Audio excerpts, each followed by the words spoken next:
Lisa and Sailor at King Palm, just out of the money in the 4D on her novice horse, Sailor. We're going to analyze this run in slow play. I like how you brought him in, asked him for his right lead. That looks really good. You're riding, timer just went off. You're riding deep. You go to the horn 2 strides before the barrel. So far so good. Your body changed from, if you'll notice here, when you're 2 hands, your hands are just in a very neutral position, which is great because he's pretty free running as a novice horse. Your body's saying go, your legs are driving a little, you're very focused on your spot. He's focused on where he's going. So far, you look great. Okay, so you're heading on in there. You go to the horn. Your hand moves slightly to let him know to come into your spot 1, which was really good. No problem yet.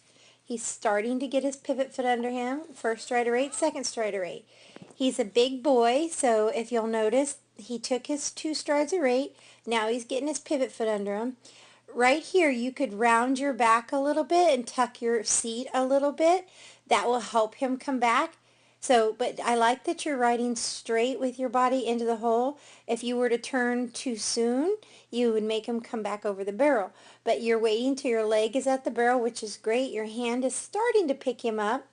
So let's go on. All right, so obviously he gets a little past it. So what I would change maybe is talk to him and say, whoa, or here. I would tuck my seat more and round my back. Instead of sitting so upright, I would tuck a little bit, okay? And that would help him know that it's time. I would also turn your inside hip a little bit more so that he would come back around and talk to him here, and really bump him, maybe bump with your inside hand, bump with your outside leg, but not pull, just a quick bump right when your leg cleared the barrel to say we need to come back now, okay? All right, so you go by a little. That costs you a little bit of time, but look how quickly you're already going. Whoops, sorry. Look how quickly you're already going to 2 hands. I would have waited. That way you're not in his face. I would have waited until I was straight, okay? When your leg gets to spot 3, the exit, wait until he's straight. He's still in the turn, and you're already hustling him out. You're already leaning forward, going to 2 hands. You know, that could have waited just a smidgen longer. Okay, so that's where you should have got straight, because see, you make him step off getting ahead of him. You could have finished this whole thing tighter had you sat through the entire turn. All right, so heading to the next barrel, that would have put you in the 3D, just cleaning that up. Right, so now you're using your inside leg. This is really nice. Your reins are forward, your body's forward, your inside leg saying get over. You look focused on your spot, he looks relaxed and happy. Okay, you're going on in there on the correct lead. He's hunting his barrel. Look at him, he's very focused. Your hand saying float in there, don't hit this barrel. So you're staying out of his way. You're locking down on the horn so you can sit in your turns. See the roundness in your back here? I would have liked to have seen that on your last barrel. All right, so here, look at the difference when you commit to sitting through the turn. You had a much better stride around the barrel. But again, we want to watch this exit and really keep that body turning. Right, so now you've really pulled on his head, and that's not a good thing. So learn not to pull, learn to bump with your inside hand, bump with your outside leg if you need it, and really talk to him more. Use your voice and use that body turning, inside hip, inside shoulder. Let it come around.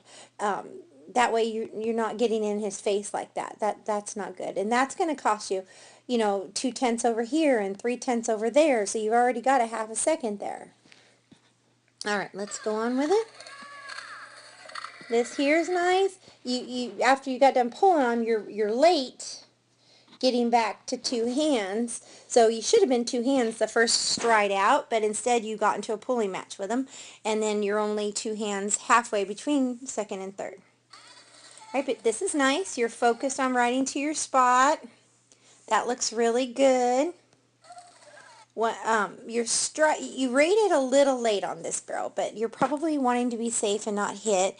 So I would have probably sat maybe here and then got my 2 strides of rate that way, because he is a colt and he is a big boy. But again, I know you don't want to hit a barrel, you want clean, so, and you're still figuring him out, and timing is everything. We all deal with that, when to ask for it. But see, once again, because you're a little rate with your cue, you're not talking to him, you're not saying whoa here, you're way too handsy again. You're pulling on his face, and we've got to get this body. Look at your body. It says go, your hand says whoa. Get out of his face, round your lower back, and that would help a lot. You wouldn't need to talk to him and round that lower back, and like you did your second barrel, and your first and third would have been a lot better. All right, so 1, 2.5 strides, almost 3 strides to get out of third. That ate up a clock. You could win the 3D right now on him if your turns would get better. Okay, you're running home and you don't pull it before the eye. That's a really good job, but don't be hard on yourself. This is a novice horse. You're a young team. You've only got 5 or 6 runs under your belt. Take this and use it, and I know you can do it. Great job.